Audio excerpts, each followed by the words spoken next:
Dubai. Welcome back to the Lovin Dubai show, where we go through the top trending stories that everyone across the country is talking about. Our top story for you today: the UAE condemns the Israeli airstrikes on the Gaza Strip. And Dubai's new homeowner rules lets Emiratis build villas for their sons. We're talking about a boss who now feels safe to flex his fancy watches in Dubai. And a survey reveals that most UAE professionals work beyond office hours. Later on in the show, we had a great sit down with journalist Ahmed Eldin. We're talking about exposing truths and how journalism can change the world. And in today's rapid weather report, it's warm today. Expect a mostly sunny day with temperatures ranging between 17 Celsius and 31 Celsius. It's 8:30 on Wednesday morning. Let's jump right into our top story of the day. The horrific events on the Gaza Strip we've all been watching. The UAE has strongly condemned in the strongest terms the Israeli airstrikes on the Gaza Strip that led to the deaths and injuries of hundreds of Palestinians, which constitutes a breach of the ceasefire agreement that was reached in January. The UAE warns of the consequences of any military escalation which threatens to cause further loss of innocent life and exacerbate the humanitarian catastrophe in the Gaza Strip. In the statement by the Ministry of Foreign Affairs, the UAE called on the international community to undertake urgent steps to halt escalation, affirming the importance of implementing immediate efforts to reach a ceasefire and safeguard civilians. The UAE reiterated the importance of putting an end to life-threatening punitive measures, restoring electricity, opening crossings, and facilitating the urgent, sustainable and unhindered delivery of humanitarian aid. The UAE further stressed the necessity of resuming the ceasefire agreement between the two sides. Furthermore, the ministry warned the continuous Israeli airstrikes on civilians and residential areas will lead to escalation in the situation in the occupied Palestinian territory and regional spillover that risks further violence, tension and instability. I feel like let's just go over what's happened. So we're clear. They're calling this the deadliest day in Gaza since November 2023. So if we put that in numbers, in 24 hours, 400 people were killed, 660 were injured. 170 of those killed in one night were children. Which can just kind of give you an idea of the toll. The ceasefire is now over, clearly. Netanyahu has made a statement that, I think it's scary, it's chilling to the bone. Yeah, I did say this is just the beginning, which is really scary to hear, because imagine like as soon as the ceasefire deal did not continue, we've had the deadliest night. What's going to happen next if he says this is just the beginning? It's a scary warning. It was really shocking to wake up to such things and to hear the news yesterday. But 400, as soon as the ceasefire agreement did not continue, it's shocking to hear. It's shocking, it's senseless. It's so shocking to hear. We just hope that they can reach to a resolved solution to immediately put an end to this and not let this continue. We're hoping we don't hear any news today. We really hope we don't hear any news today, but Netanyahu is unpredictable. And he did say this is just the beginning. So true. I mean, in his statement, one of the things he said he will stop at nothing for Israel achieving its war and urge the public not to believe any Hamas propaganda. What we do know is the ceasefire is over. The ceasefire began on January 19th. The first phase was to end on March 1. Following this... Probably can't hear me now. Oh. Get my mic. On like a shaky day. No, it's apologies. It's a technical issue, but we'll be back. Okay, so the second phase of the ceasefire, in the original outline of the plan, would have included a permanent ceasefire and the release of more hostages, and the IDF pulling its troops from Gaza. Then, on March 2nd, President Netanyahu said Israel had accepted the plan put forward by Trump administration to extend the temporary ceasefire while discussing the second stage. In response, Hamas said this was a blatant attempt to evade the agreement and avoid entering the negotiations for the second phase. And since then, we've seen the breakdown and what happened yesterday. We're monitoring the situation closely, and further updates will come via local news sources here. And I think we can also stay up to date with Lovin Palestine. We'll stay up to date with all the news and information. So you can check our Instagram, Lovin Palestine, for any updates about the situation. So true. That's such a good point. We have an amazing team covering the stories there more closely. Let's move on to something about home ownership in Dubai. Dubai. So Dubai's new homeowner rules lets Emiratis build villas for their sons. So Dubai has introduced new regulations allowing Emirati homeowners to build an extra villa for their sons within their existing property. So making it easier for families to stay close while maintaining privacy and independence. So as part of the Home First initiative, the rules also permit adding family annexes with bedrooms, living spaces, kitchens, along with more flexible expansion options. Homeowners can now extend the second floor by 100%, reduce the setback limit to 1.5 metres for better space use, and build service annexes up to 8 metres high.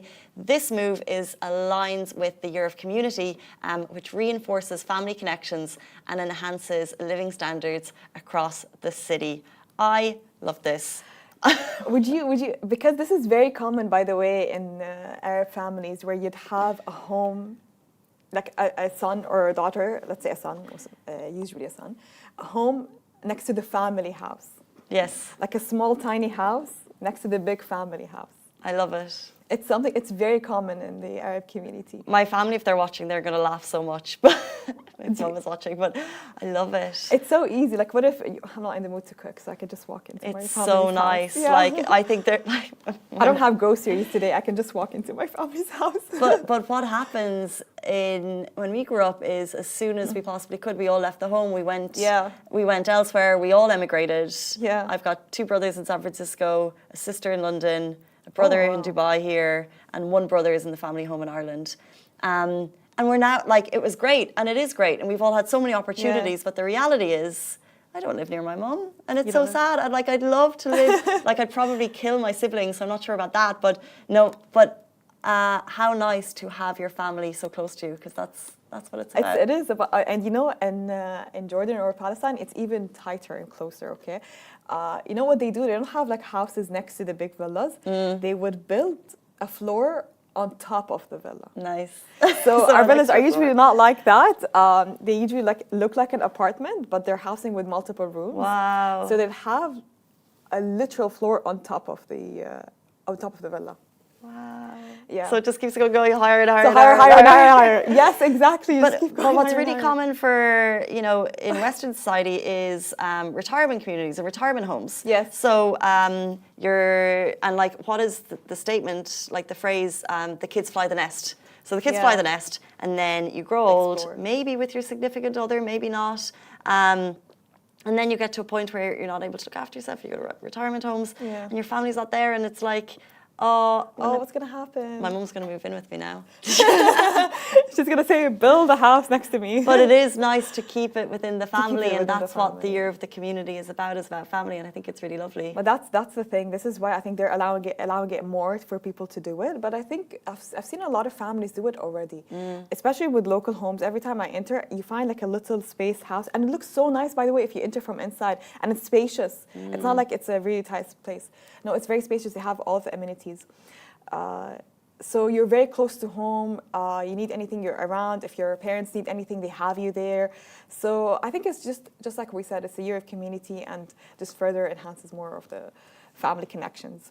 And for those, we got a couple of comments about the title says for their sons. So for those asking about daughters, the law was in favour of them. Now, father could sponsor their daughters until they get married, and then after marriage, the husband would sponsor the daughter. So that's how it works. So the son of your husband. So, yeah, exactly. Your husband will be looked after, and then you're with him. Yeah.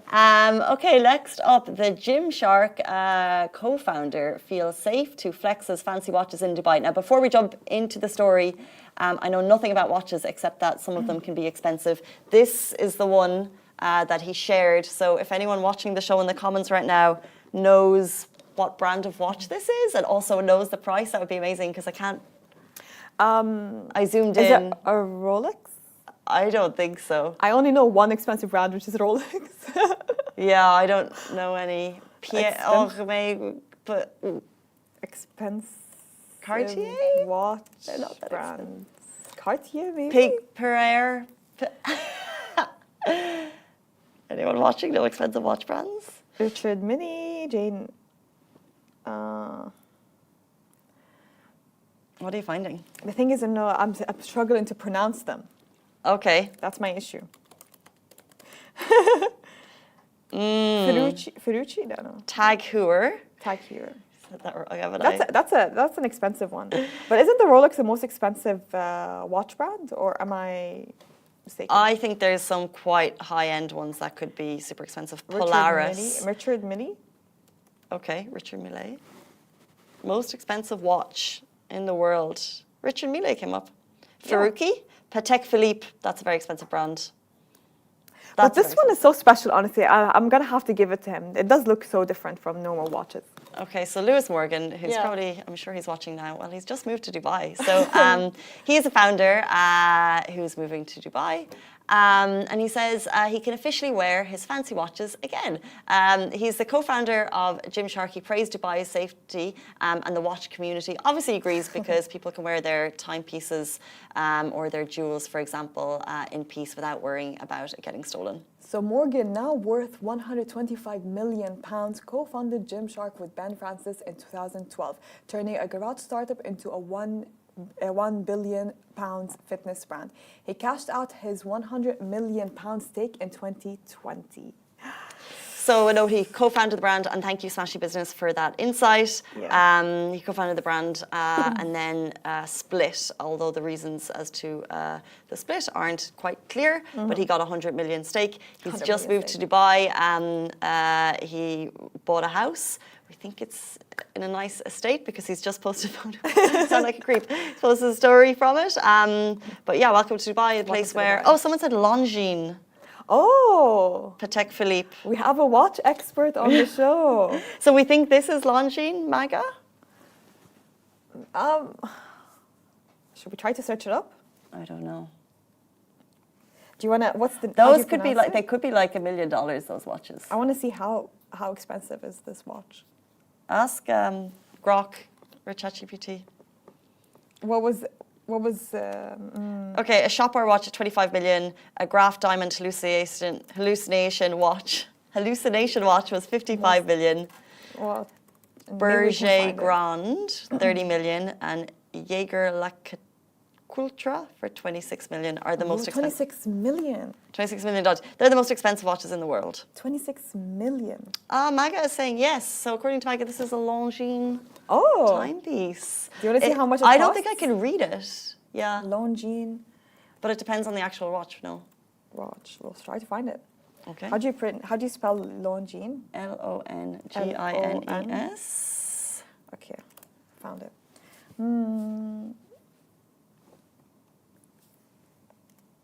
Expensive watch. You know, apparently with Rolexes, I could be wrong on this, but apparently you have to like set the time. Yeah, I think so. But it's like, what's the point? Why do you have to set the time on your Rolex? Oh, why do you have to set the time? It's got one job. And this one, I'd find it difficult to read. I can't find it. Yeah, I find it difficult to read, but it is unique, and we have to give it to him. Yeah, I mean, it's very nice. I can't find the watch. I wouldn't say no to it. It's a really expensive, special watch because I can't find it online. Yeah, exactly. In fact, it's not going to come up on like... It's not online. Our usual searches, ASOS. Yeah, Longines is more expensive than Rolex. You know what? When you get to this level of watch, you're thinking, why is my salary not affording it? But we're going to jump into salaries and professional work-life balance in the UAE. We'd love your thoughts on this one, so let's get started. So a survey reveals most UAE professionals work beyond office hours. So a new survey by the Prospectus reveals that 90% of UAE professionals are expected to answer emails and calls outside of working hours, with many clocking in an extra 7 hours per week, adding up to 3.5 days of unpaid overtime each month. Since the pandemic, 76% say that their work-life balance has gotten worse. So you're working more since the pandemic, while 59% struggle to fully disconnect after work. More than half feel that staying late is actually part of the job. So 50% of you think you need to stay late. 43% worry about being replaced if they don't. That's a lot of pressure. So for some, the pressure is even more direct. So with a third of employees saying their bosses has explicitly told them to work harder. Love these stories, love these. I want to open up the comments to get the public opinion on this one. Massa, where do you stand? I stand... Did your boss ask you to write this post? I saw this comment, I laughed. Like, did your boss ask you this? I think it's really important. Listen, I noticed that previously we were all into the hustle and the grind and work hard for your goals. But I think it's really important to disconnect. Otherwise, you will have a major burnout. And sometimes with this hard, like if you work really hard and you don't reach your goal, you'll be so disappointed. I'm not saying that goals are not important. Of course, it's important to work towards your goal, but do it logically. Don't overdo it. Like, wait it out. Be patient. But if you really try to work hard, you burn yourself out, and you don't reach your goal towards the end, this disappointment is so big. Can you imagine yourself like, what happened there, and did I reach what I wanted? True. And I noticed this, and one of my siblings went through this. And this is why I'm talking from experience, because she worked hard. She put all of her time and effort into one thing, and it didn't lead her to anywhere. But now she's happy, alhamdulillah. But that was years ago. Okay. That was years ago, and then she realized, she's like, is this what I always wanted? I was working towards this my whole life, but was this what I always wanted? That's bleak. I mean, like that's a tricky pill to swallow. But as soon as she had like a mental switch where she's like, you know what? What's meant for me will come to me. True. I will work like logically. I won't overdo it. No overtime, nothing. And now she's happy. She reached what she always wanted. I think there's such a thing here, though, that like COVID threw work-life balance into play, and thank God for that. I think it's a very important conversation. And some of this stuff is really alarming, and as one of the comments said, should not be normalized. I think the one that really kind of struck me there was 43% worry that if they don't put the extra time in, they could lose their job or someone else will. Like that's a pressure that you don't want on you. That's not right. So what you're saying is true. But I also think that like a 9 to 5 time frame, like if it's like, what do you want to do with your life? What do you want to do in your life? If you want to be a mom, that's your choice, yeah. And like that's, or like if it's your only goal, well, maybe you want to do 5 things. So let's maybe not like gender it to moms or dads, but like if something to do with your professional career is part of your life goal, 9 to 5, like 9 to 5 timing isn't going to be your success. True. So like depending on what you do, depending on the like, it might require doing different things at different hours, and like it depends what your passion is, what your job is. But if we say strictly this is the right way. This is the right way to do it. I don't think there's a right way, and I think it's very individual 100%. to who you are and what you do. I agree. And you need to sit with. You need to be able to go to bed at night with no worries. You need to be able to wake up. You need to have a good night's sleep, and you need to be happy. And that's what matters. And you need to wake up and not feel like you don't want to get out of bed. Exactly. And so like I know it's so simple, but like don't hate what you do. Don't hate what you do, yeah. Find something that makes you happy if possible. But if it doesn't make you happy, don't go above and beyond. Why would you? You know, like because you don't want to do it, so don't do it. Like if it doesn't make you happy, you'll hate yourself. You'll hate yourself. Don't pressure yourself. Do what you need to do to keep your job and salary, because that's obviously important. But at the end of the day, make yourself happy. And I feel like don't put yourself like within a time frame where you have to achieve something within this age range, because you discover yourself more as you grow. So I don't think in your 20s it's where you fully understand yourself. I think you need to give yourself a little bit more of a larger time frame, because your hobbies and your interests change over time. They do, but coming from the 30s, I'm not going to say fully. Who am I? Existential questions. Existential crisis now. Who am I? Yeah, really interesting. No, I think you know what? I have an outlook in life, and I feel like in this world, okay, we're not meant to figure it out. I don't think we're meant to figure it out. This is why we have heaven and hell. Now we're moving to religion. I'm going to stop you there. Yeah. That's a really interesting take, and I think do you think that you can sit easier with your thoughts because you know that you're not meant to figure everything out? You know why? Because there'll always be like a path never taken. It will always be in the back of your head. What if I took this path? What if I married this person? What if I traveled there? There will always be like a path not taken. Very wise. Yeah. For more inspirational quotes, come tune in 8:30 every day. Every day. Can I just say, someone responded in the comments, so where's the solution? And they tagged a UAE government body. I'm like, the UAE government is not here to find your work-life solution. It's you. It's you. You are the solution. 8:50 on Wednesday morning. Last week we got to sit down with Ahmed Eldin. We spoke about the power of journalism and its importance, and we really had a great chat with him, and we'd love you to take a listen. He's going to be coming up right after this.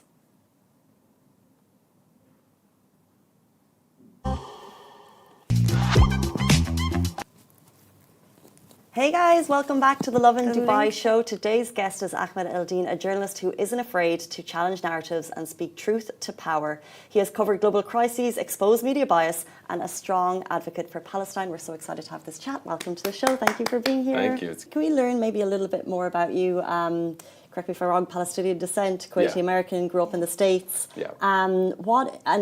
People will look at your platform now and they would say that you're a voice for change, but what inspired you? How did you to get yourself into this role? Where did you begin your story of storytelling? If you ask my parents, I began it on long car trips, where I kept incessantly asking them, why, whenever they'd give me an answer. So I was, quite young. But in actuality, I mean, I didn't grow up in the U.S. I was born there. But, as a Kuwaiti who's originally Palestinian, both my parents are Palestinian, I grew up shuttling back and forth around the world, in different parts of the world. Long before the internet, perhaps, I noticed that there were, different norms and values, and in one part of the world, one thing was quite normal, and in the other, it was contradictory to what I experienced. And I think that experience always had me questioning sort of why things are the way they are in a given place. And that piqued my curiosity as to sort of, anthropologically, how does that evolve? And I think I had an inherent curiosity about that. When I went to undergrad, started writing for my school paper, realized, you can do this for a job. You can ask questions. Like, I'm not going to just bother and pester my parents. Someone's going to pay me to do this. That was quite liberating. And I think I went to grad school, curious to explore that further. And it just, timing is everything in life. I happened to go to grad school at a time. I was quite geeky as a kid. So I was, people have come to know me as like the guy on TV, who, or the guy on social media who interviews people.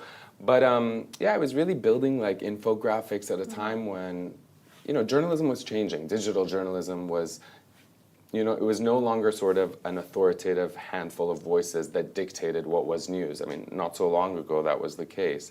And I found that to be an incredible opportunity. It was exciting. It was the decentralization of media, the democratization of media. Of course now, it's a double-edged sword, especially with the proliferation of social media. But for me, it was a journey that I think was kind of accidental. It's not like I grew up saying, I want to do this. I was much more into sort of performance art. I was really into sports when I was younger. I would have loved to have pursued either of those tracks, but no regrets. I mean, it's a humbling thing to be able to ask questions for a living and try to synthesize information and to what guides my journalism. I think as a result of 9/11, I moved to the U.S. when I was just 17.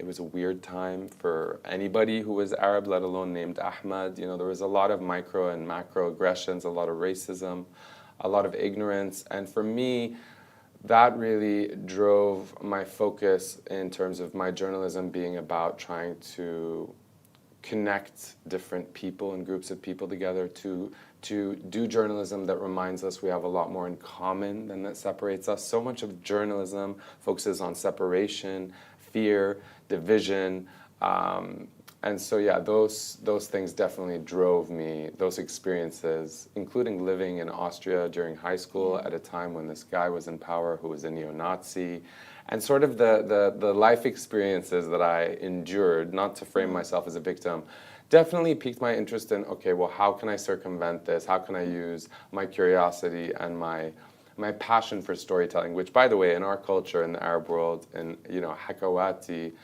storytelling, whether in the journalistic sense or not, is a long tradition that I think is intended to unite and is intended to make us understand not only ourselves better, and others better, but our contextual selves, like how we fit into the world. So I think that's a fair enough answer. So would you say you've experienced injustice firsthand yourself?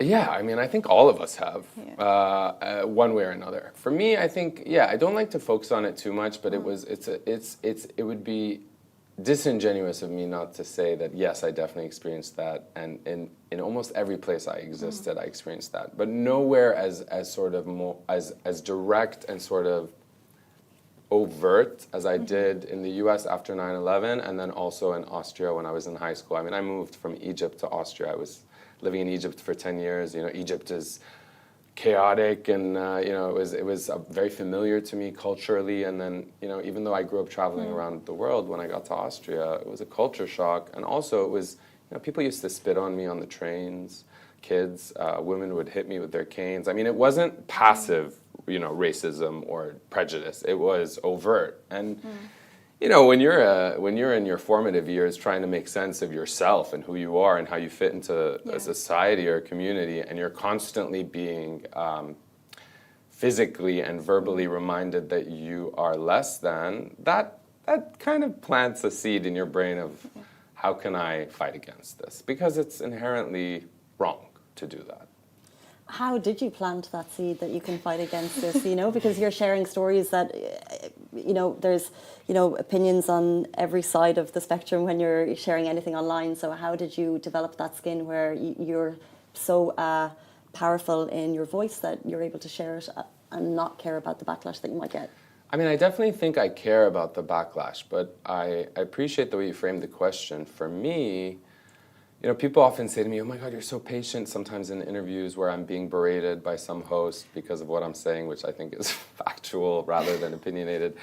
But for me, I think you develop a skin, and you also just have to have the conviction that I believe inherently in equality and in dignity.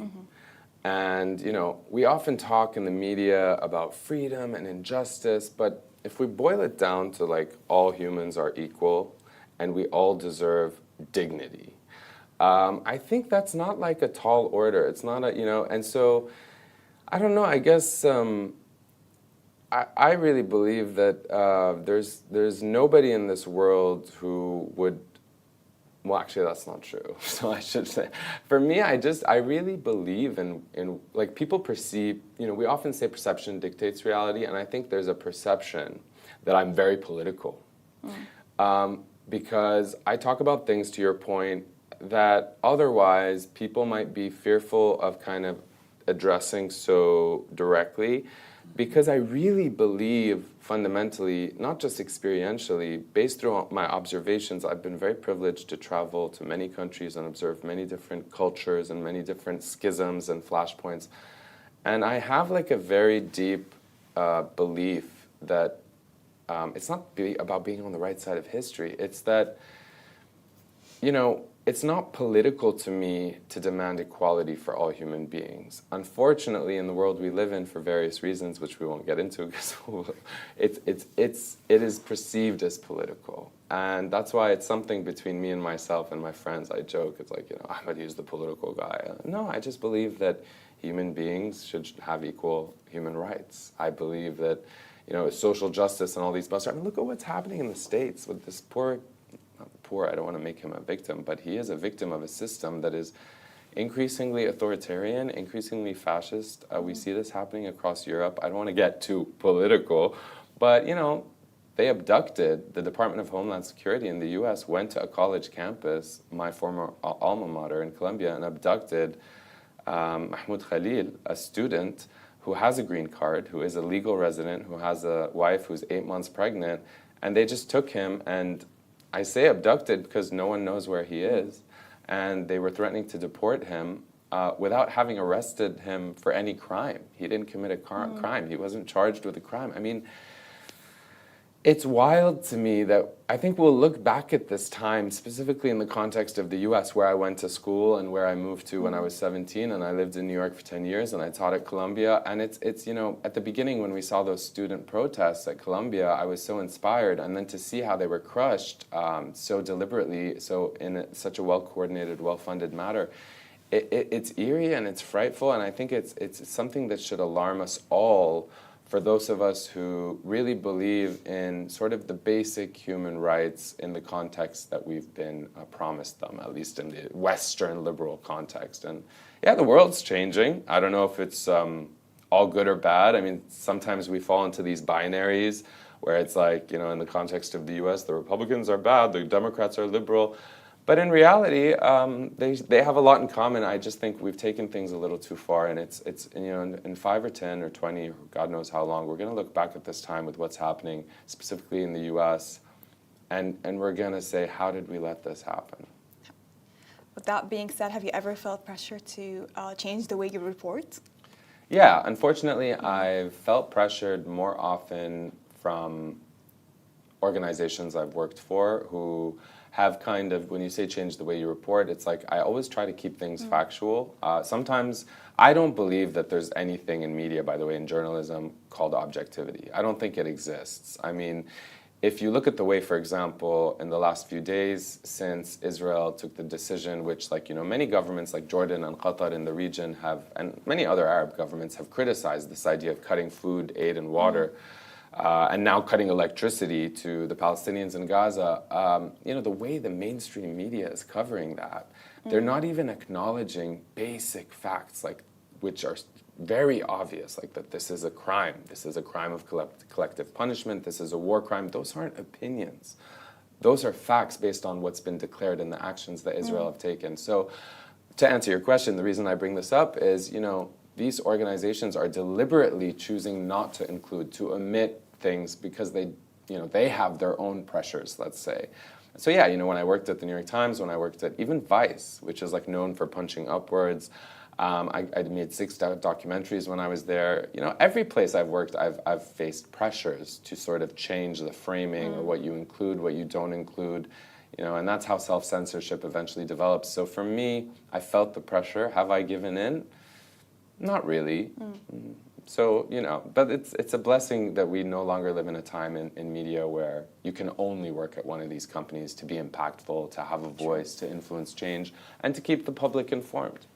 Do you think the role of the public has helped change the narrative of the media in the last 2 years? Have you seen a shift in how the storytelling has happened, and are people more sympathetic to Gaza now than they were 2 years ago? I think undeniably people are.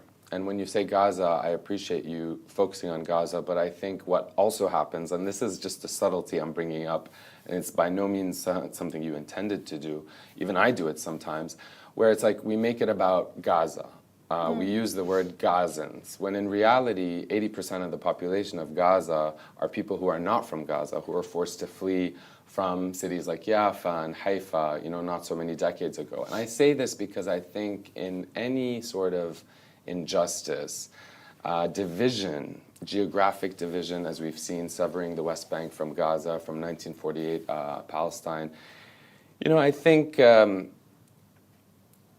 it's done, like we sometimes fall into these sort of systems that are designed to divide us. And to your point, have I seen a shift? I think undeniably in the West, and particularly in the US, which matters most because I think they're the biggest, for better or worse, funder of sort of the many injustices that we've been witnessing take place in Israel and Palestine. Yeah, I think there's a shift, especially amongst youth. Look, it's impossible to unsee a lot of what we've seen. You guys have some of the footage up here behind you.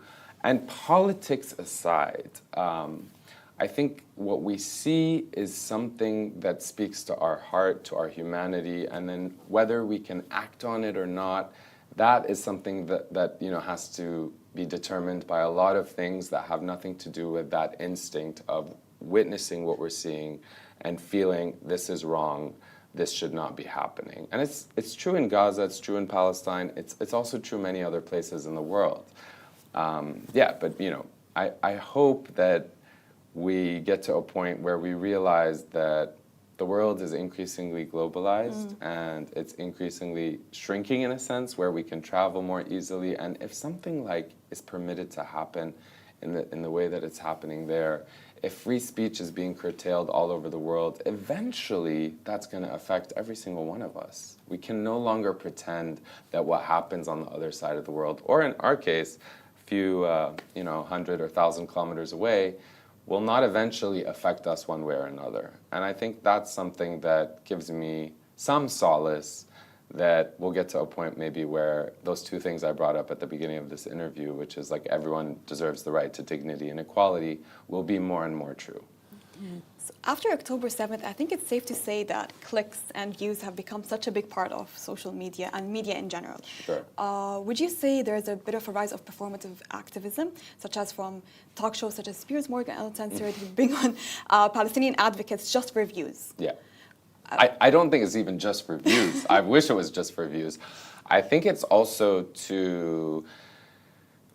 It's not that it's a trap. Like, I went on Piers Morgan reluctantly, and I say reluctantly because I don't know that the motivation behind bringing Palestinian voices on that show is always what he wants it, what he constantly reminds us it is, which is, look, I bring on more Palestinians than anyone else, as if like we have to beg to be brought on when we're being ethnically cleansed. But that said, in the performative activism, clicktivism, I don't think that it's always even intentional. Like sometimes, you know, what dictates our behavior isn't even our intentions or our motivations. Sometimes it's just pressures, the desire to emulate, or sadly, we live in a time where attention is rewarded, attention is coveted.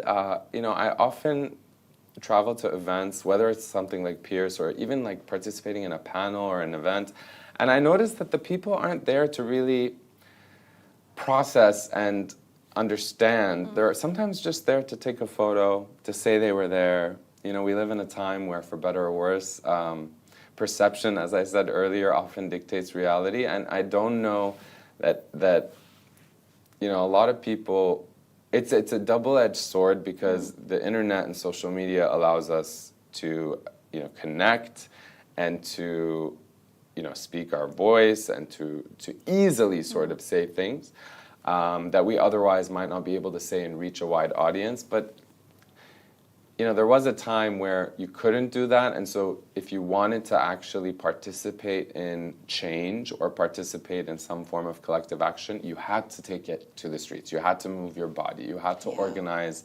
in reality. And I think the collectivism criticism is that we live in these walled-off identities online. You know, social media was designed to connect us all, and you know, the internet itself was supposed to be a global village, virtually, and it is. But in that village, we lived in these siloed, walled-off identities where sometimes, and also the algorithms have facilitated this, I think quite intentionally, you know, we're actually in an echo chamber. So we're like, you know, and in Arabic we say, tfishi khil'ik, like, you know, you get that emotion inside you out, and it's you know, consumed and shared by an echo chamber online. But are we actually talking to the other side if there's one or two or three or four or five, six different sides on any given issue?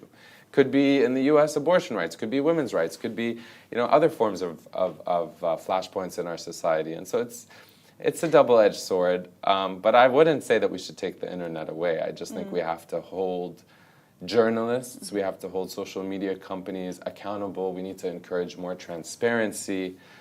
But of course, these are all very idealistic things, and you know, the world's a little bit more complicated than that. I like the idea that it is a village and we're reaching each other. And with that being said, what keeps you hopeful for the future of Palestine? And I guess, what do you hope that people take from your content on a daily basis? That's a big question.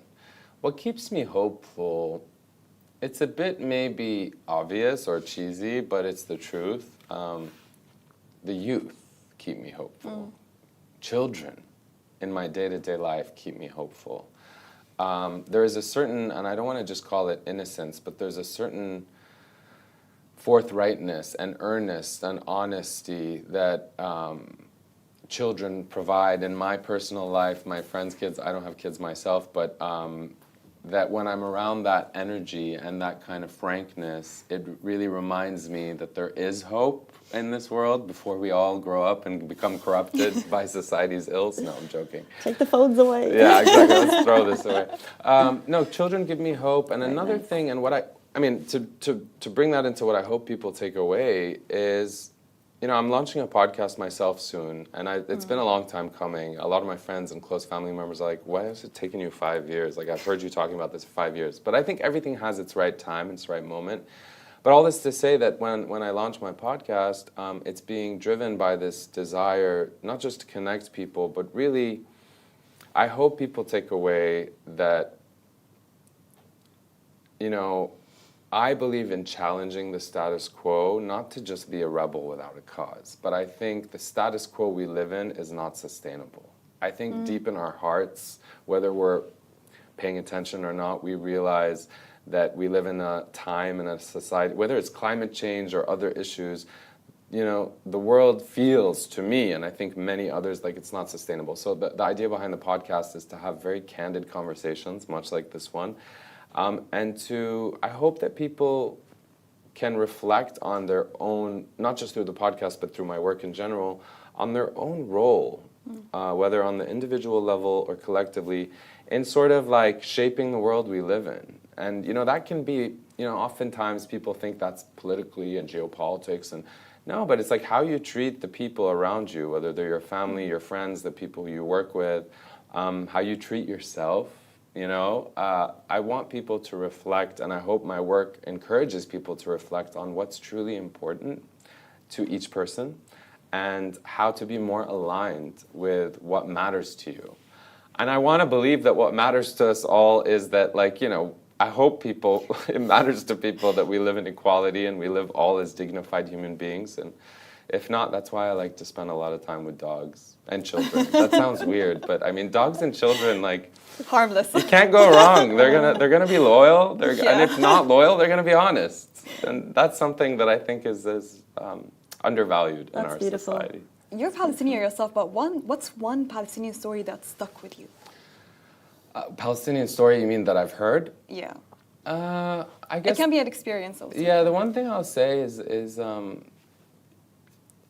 I think one thing that really gives me hope, I don't know if this isn't exactly your question, is that there's so much happening in the cultural and artistic space when it comes to Palestine. So I don't have one story for you, but I would say artists from Palestine over decades and centuries that have kept our culture alive, kept our traditions alive, but also in the modern day and age have taken our traditions, our culture, and sort of made it, manifested it in a modern and contemporary way. I think it's hard to really overstate how critical and valuable it is to be sharing art and to be telling stories through art as a Palestinian, to keep our culture alive at a time when there are those who are trying to erase it and erase us. And I know that's not a hopeful note, but honestly, we'll look back at this time and we'll be very grateful to have had those voices and those people doing that hard work and doing it in such a creative, connective way. So important. Before you leave us, Sure. Is there one piece of advice you wish you could give to yourself or you wish you had when you began your storytelling journey? Or if anyone is aspiring to follow a similar career path to you, what advice would you give them? Great question. Maybe